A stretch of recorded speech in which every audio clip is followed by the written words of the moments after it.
Have you ever bought something old, something that looked harmless, maybe even cute, only to realize later that it carries something you can't explain? Tonight, I want to tell you a story about a doll. A doll that didn't just stay where you put it. A doll that follows you home. It all started with Emma. She was a young woman in her mid-20s, living in a small apartment in the city.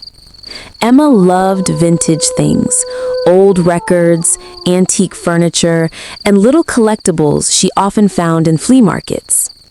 One Saturday morning, she decided to visit a flea market outside of town. The place was filled with old furniture, rusty tools, stacks of books, and all sorts of forgotten objects waiting for a new owner. Among those items, Emma found it. A porcelain doll. The doll was small, about the size of a baby. It had pale white skin, glassy blue eyes, and dark hair tied with a red ribbon. The dress was old-fashioned, white lace with tiny details that looked handmade. But there was something unsettling about it. The doll's eyes seemed too alive, almost as if they followed her every move. The seller, an old woman with wrinkled hands, noticed Emma staring at it. "You like it?" the woman asked softly. Emma nodded, though she felt a strange chill. The woman gave a faint smile. "Take good care of her. She doesn't like to be left alone." Emma thought it was just an odd joke, laughed nervously. That night, Emma placed the doll on a shelf in her living room. She went about her evening as usual, cooking dinner, scrolling through her phone, and watching a movie before bed. But when she woke up the next morning, something strange happened. The doll wasn't on the shelf anymore. It was sitting on her coffee table, facing the couch. Emma froze for a moment, confused. She lived alone. Nobody else had keys to her apartment.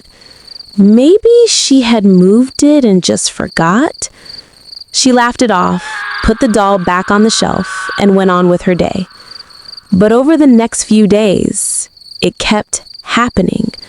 Sometimes the doll was on her bed when she came home from work. Sometimes it was on the kitchen counter.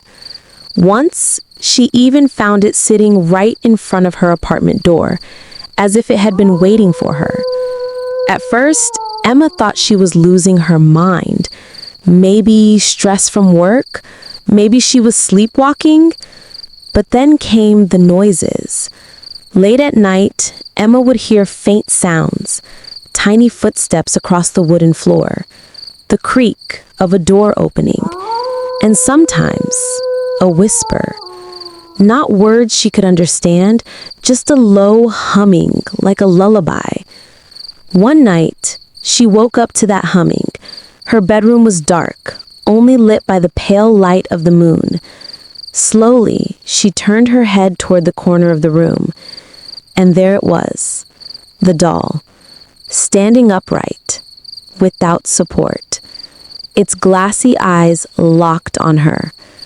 Emma screamed, turned on the light, and just like that, the doll was lying on the floor, lifeless again.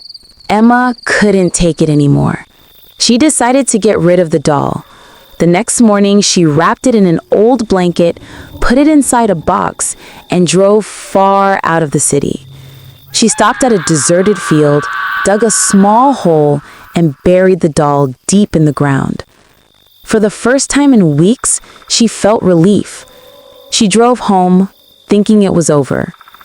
That night, she slept peacefully. But the peace didn't last. The following morning, when she opened her apartment door to leave for work, the doll was sitting right outside, covered in dirt, the red ribbon in its hair untied, its face cracked slightly, but its glassy blue eyes stared at her as if smiling. Emma dropped her bag, shaking in fear. She didn't touch the doll, she just stepped over it and ran. For days, Emma tried to ignore it, but the doll always found its way back inside. No matter where she left it, outside, in the trash, even thrown into a river, it always returned. Sometimes she'd find it sitting calmly on her couch. Other times, in her bed, just inches away from her face. Her friends didn't believe her at first. But then one of them, Sarah, agreed to spend the night at Emma's apartment. That night, around 3 a.m., Sarah woke up screaming. She swore she saw the doll standing next to the bed, its glass eyes blinking. From that moment, Sarah refused to ever step inside Emma's apartment again. Emma became desperate. She searched online, trying to understand what was happening. She discovered that haunted dolls were not uncommon stories. Some carried spirits, some curses, some were believed to be vessels for restless souls.